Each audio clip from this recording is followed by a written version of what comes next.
ನಮಸ್ಕಾರ ಸ್ನೇಹಿತರೆ, ನಾನು ಇವತ್ತಿನ ದಿವಸ ಇನ್ನೊಂದು ಕ್ಷೇತ್ರದ ದರ್ಶನ ಮಾಡಿಸಲು ತಮ್ಮ ಮುಂದೆ ಬಂದಿದ್ದೇನೆ. ನೀವು ಇವತ್ತು ನೋಡ್ತಾ ಇರುವಂತಹ ಕ್ಷೇತ್ರ ಮಿನಿ ತಿರುಪತಿ, ಬಾಗಲಕೋಟೆ ಜಿಲ್ಲೆಯ ಜಮಖಂಡಿ ತಾಲೂಕಿನ ಕಲಹಳ್ಳಿಯಲ್ಲಿರುವಂತಹ ಶ್ರೀ ವೆಂಕಟೇಶ್ವರ ಸ್ವಾಮಿಯ ದೇವಸ್ಥಾನ.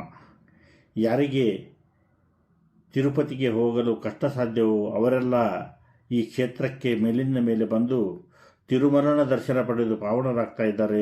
ಅಂತಹ ಕ್ಷೇತ್ರದ ದರ್ಶನವನ್ನು ನೀವೆಲ್ಲ ಇವತ್ತಿನ ದಿವಸ ಮಾಡ್ತಾ ಇದ್ದೇವೆ.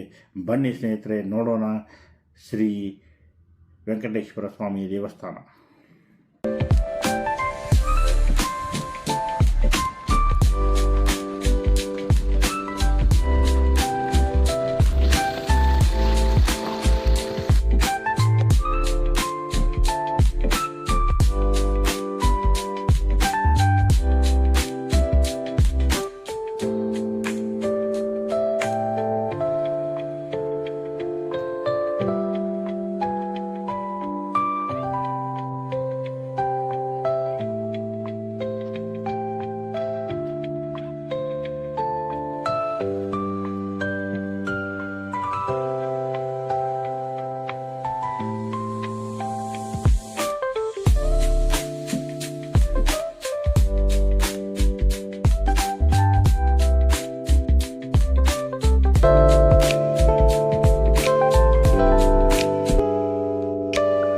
ಈಗ ನಾವು ನೋಡ್ತಾ ಇರೋದು ಗೋವಿಂದರಾಜರ ದೇವಸ್ಥಾನ.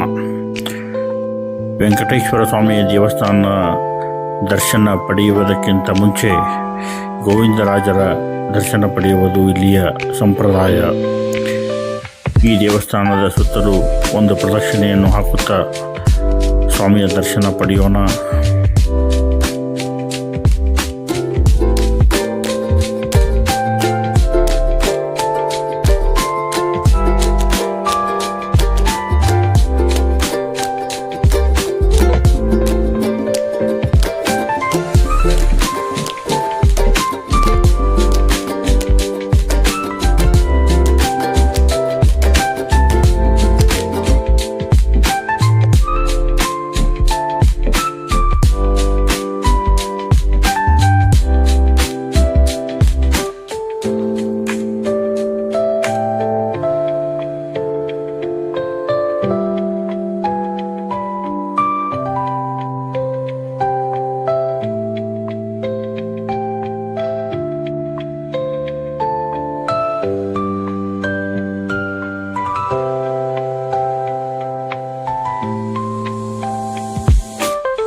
ಹಸಿರು ಪರಿಸರ, ಗಾಳಿಯ ನಡುವೆ ದೇವಸ್ಥಾನವು ಮನಸ್ಸಿಗೆ ಶಾಂತಿಯನ್ನು ನೀಡುತ್ತದೆ. ಇಲ್ಲಿ ನೆಲೆಸಿರುವ ವೆಂಕಟೇಶ್ವರ ಸ್ವಾಮಿಯನ್ನು ಭಕ್ತರು ಅತ್ಯಂತ ಶ್ರದ್ಧಾಭಕ್ತಿಯಿಂದ ಪೂಜಿಸುತ್ತಾರೆ. ಈ ಕ್ಷೇತ್ರವನ್ನು ಉತ್ತರ ಕರ್ನಾಟಕದ ಜನತೆಯ ಅತ್ಯಂತ ಪ್ರೀತಿಯಿಂದ ಮಿನಿ ತಿರುಪತಿ ಎಂದು ಕರೆಯುತ್ತಾರೆ. ಆಂಧ್ರ ಪ್ರದೇಶದ ತಿರುಪತಿಗೆ ಹೋಗಲಾರದ ಲಕ್ಷಾಂತರ ಭಕ್ತರಿಗೆ ಈ ಕುಲಹಳ್ಳಿಯ ಸಾಕ್ಷಾತ್ ತಿರುಪತಿಯಾಗಿದೆ. ಇಲ್ಲಿಗೆ ಬಂದು ಪ್ರಾರ್ಥಿಸಿದರೆ ತಿರುಮಲ ತಿರುಪತಿಗೆ ಹೋದಷ್ಟೇ ಪುಣ್ಯ ಲಭಿಸುತ್ತದೆ ಎಂಬುದು ನಂಬಿಕೆ. ಈ ಕ್ಷೇತ್ರದ ಇತಿಹಾಸಕ್ಕೆ ಸಾವಿರಾರು ವರ್ಷಗಳ ಪೌರಾಣಿಕ ಮತ್ತು ಐತಿಹಾಸಿಕ ಹಿನ್ನೆಲೆ ಇದೆ. ಕಲಹಳ್ಳಿ ಎಂಬ ಹೆಸರಿನ ಹಿಂದೆ ಒಂದು ಆಸಕ್ತಿದಾಯಕ ಸ್ಥಳ ಪುರಾಣವಿದೆ. ಪುರಾಣಗಳ ಪ್ರಕಾರ ಈ ಜಾಗದಲ್ಲಿ ಹಿಂದೆ ದೇವತೆಗಳು ಮತ್ತು ರಾಕ್ಷಸರ ನಡುವೆ ಭೀಕರ ಯುದ್ಧ ಅಥವಾ ಕಲಹ ನಡೆದಿತ್ತು. ದೇವದಾನವರ ಕಲಹ ನಡೆದ ಜಾಗವಾದ್ದರಿಂದ ಈ ಗ್ರಾಮಕ್ಕೆ ಕಾಲಕ್ರಮೇಣ ಕಲಹಳ್ಳಿ ಎಂದು ಹೆಸರು ಬಂದಿತು. ಮತ್ತೊಂದು ಐತಿಹಾಸಿಕ ಉಲ್ಲೇಖದ ಪ್ರಕಾರ ಇದು ಜಮಖಂಡಿ ಸಂಸ್ಥಾನದ ರಾಜರ ಆಳ್ವಿಕೆಗೆ ಒಳಪಟ್ಟಿತ್ತು. ಕೃಷ್ಣಾ ನದಿಯ ಈ ತೀರವು ಋಷಿಮುನಿಗಳ ತಪೋಭೂಮಿಯಾಗಿತ್ತೆಂದು ಇತಿಹಾಸ ಹೇಳುತ್ತದೆ. ಇಲ್ಲಿನ ಪ್ರಶಾಂತ ವಾತಾವರಣವು ಆಧ್ಯಾತ್ಮ ಸಾಧನೆಗೆ ಅತ್ಯಂತ ಸೂಕ್ತವಾದ ಸ್ಥಳವಾಗಿತ್ತು. ಮೂರ್ತಿಯ ವೈಶಿಷ್ಟ್ಯ ಮತ್ತು ದೈವಿ ಶಕ್ತಿ. ಕಲಹಳ್ಳಿಯ ಶ್ರೀ ವೆಂಕಟೇಶ್ವರ ಸ್ವಾಮಿಯ ವಿಗ್ರಹವು ಅತ್ಯಂತ ಪವಿತ್ರ ಮತ್ತು ಆಕರ್ಷಕ ನಯನ ಮನೋಹರವಾಗಿದೆ. ಇಲ್ಲಿನ ವಿಗ್ರಹವು ಸಾಕ್ಷಾತ್ ತಿರುಪತಿ ತಿರುಮಲನ ಶ್ರೀನಿವಾಸನ ರೂಪವನ್ನೇ ಹೋಲುತ್ತದೆ. ಶಂಖ ಚಕ್ರ ಗದಾಧಾರನಾಗಿ ನಿಂತಿರುವ ಭಂಗಿಯಲ್ಲಿರುವ ಸ್ವಾಮಿಯ ಮೂರ್ತಿ ಭಕ್ತರನ್ನು ಮಂತ್ರಮುಗ್ಧರನ್ನಾಗಿಸುತ್ತದೆ.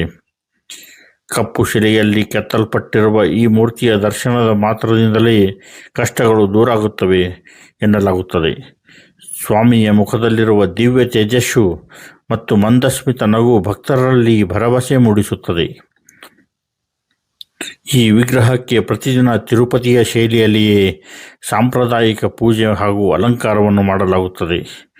ತುಳಸಿ ಮಾಲೆ, ವಿವಿಧ ಪುಷ್ಪಾಲಂಕಾರಗಳು ಮತ್ತು ಬೆಳ್ಳಿಯ ಕವಚದಿಂದ ಸ್ವಾಮಿಯನ್ನು ಶೃಂಗರಿಸಲಾಗುತ್ತದೆ. ಮಿನಿ ತಿರುಪತಿ ಎಂದು ಕರೆಯಲು ಕಾರಣಗಳು ಏನು ಎಂದು ನೋಡುತ್ತಾ ಹೋದರೆ, ತಿರುಪತಿ ದೇವಸ್ಥಾನದಲ್ಲಿ ನಡೆಯುವ ಬಹುತೇಕ ಧಾರ್ಮಿಕ ವಿಧಿವಿಧಾನಗಳು ಇಲ್ಲಿಯೂ ಜರುಗುತ್ತವೆ. ಅನೇಕ ಭಕ್ತರು ತಮ್ಮ ಹರಕೆಯ ಅಂಗವಾಗಿ ಇಲ್ಲಿಗೆ ಬಂದು ತಲೆಕೂದಲನ್ನು ಅರ್ಪಿಸುತ್ತಾರೆ. ತಿರುಪತಿಯ ಪ್ರಸಿದ್ಧ ಲಡ್ಡು ಪ್ರಸಾದದ ಮಾದರಿಯಲ್ಲಿಯೇ ಇಲ್ಲಿಯೂ ಭಕ್ತರಿಗೆ ಲಡ್ಡು ಪ್ರಸಾದ ನೀಡಲಾಗುತ್ತದೆ. ಶನಿವಾರಗಳಂದು ಮತ್ತು ಧನುರ್ಮಾಸಗಳಲ್ಲಿ ಇಲ್ಲಿ ತಿರುಪತಿಯಷ್ಟೇ ಜನಸಾಗರ ಹರಿದು ಬರುತ್ತದೆ. ದೂರದ ಊರುಗಳಿಂದ ತಿರುಪತಿಗೆ ಹೋಗಲು ಸಾಧ್ಯವಾಗದ ವೃದ್ಧರು, ರೋಗಿಗಳು ಇಲ್ಲಿಗೆ ಬಂದು ಧನ್ಯ ಹೊಂದುತ್ತಾರೆ. ಈ ಎಲ್ಲ ಸಾಮ್ಯತೆಗಳಿಂದಾಗಿ ಈ ಕ್ಷೇತ್ರಕ್ಕೆ ಮಿನಿ ತಿರುಪತಿ ಎಂದು ಹೆಸರು ಅನ್ವರ್ಥವಾಗಿದೆ. ಕಲಹಳ್ಳಿ ದೇವಸ್ಥಾನದ ಬೆಳವಣಿಗೆಯಲ್ಲಿ ಜಮಖಂಡಿಯ ಪಟವರ್ಧನ್ ಮಹಾರಾಜರ ಕೊಡುಗೆ ಅಪಾರವಾಗಿದೆ. ಜಮಖಂಡಿ ಸಂಸ್ಥಾನದ ರಾಜರು ಈ ದೇವಸ್ಥಾನಕ್ಕೆ ನಡೆದುಕೊಡುತ್ತಿದ್ದರು ಮತ್ತು ರಾಜಾಶ್ರಯ ನೀಡಿದರು. ದೇವಸ್ಥಾನದ ದೈನಂದಿನ ಪೂಜಾ ಕೈಂಕರ್ಯಗಳಿಂದಾಗಿ ರಾಜರು ಭೂಮಿಯನ್ನು ದಾನವಾಗಿ ನೀಡಿದರು. ರಾಜಮನೆತನದವರು ಯಾವುದೇ ಶುಭ ಕಾರ್ಯವನ್ನು ಆರಂಭಿಸುವ ಮುನ್ನ ಇಲ್ಲಿಗೆ ಬಂದು ಪೂಜೆ ಸಲ್ಲಿಸುತ್ತಿದ್ದರು.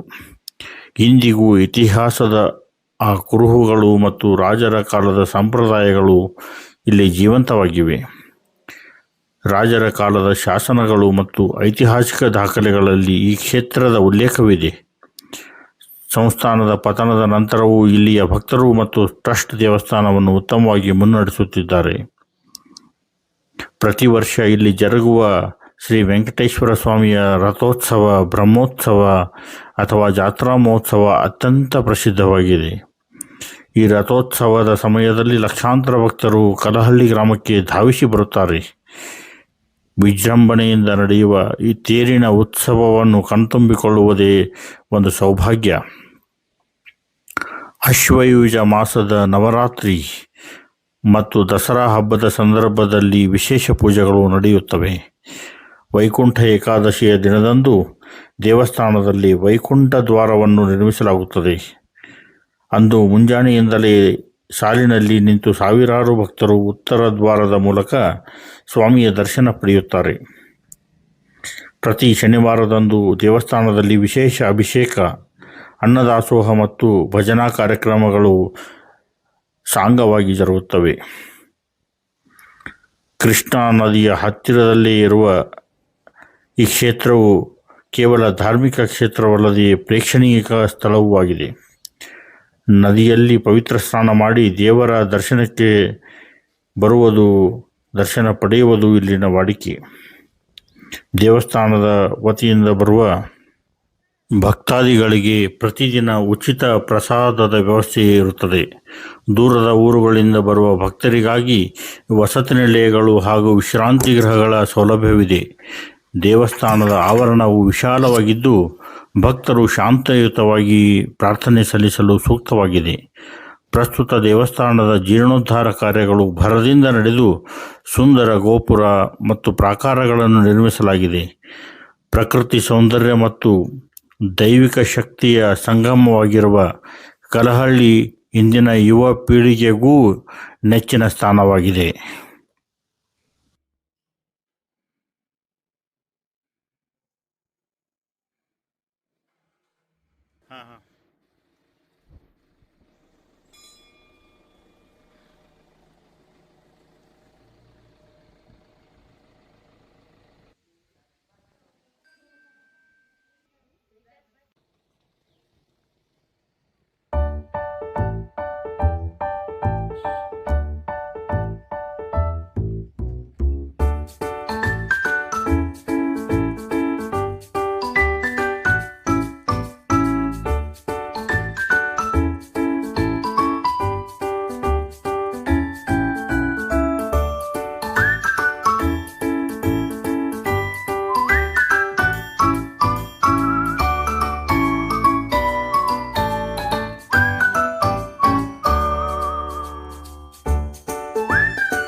ವೆಂಕಟೇಶ್ವರ ಸ್ವಾಮಿಯ ದರ್ಶನಕ್ಕೆ ಬರುವ ಭಕ್ತಾದಿಗಳು ಕೊನೆಗೆ ಪದ್ಮಾವತಿಯ ದೇವಿಯ ದರ್ಶನ ಪಡೆಯುವುದು ಇಲ್ಲಿಯ ವಾಡಿಕೆ. ಕಲ್ಯಾಣಾದ್ಭುತ ಗಾತ್ರಾಯ ಕಾಮಿತಾರ್ಥಪ್ರದಾಯಿನಿ ಶ್ರೀಮದ್ ವೆಂಕಟನಾಥಾಯ ಶ್ರೀನಿವಾಸಾಯ ಮಂಗಳಂ ಎಂದು ಹೇಳುತ್ತಾ ಇಲ್ಲಿಗೆ ಈ ಕ್ಷೇತ್ರ ದರ್ಶನ ಮುಗಿಸುತ್ತೇನೆ. ಧನ್ಯವಾದಗಳು.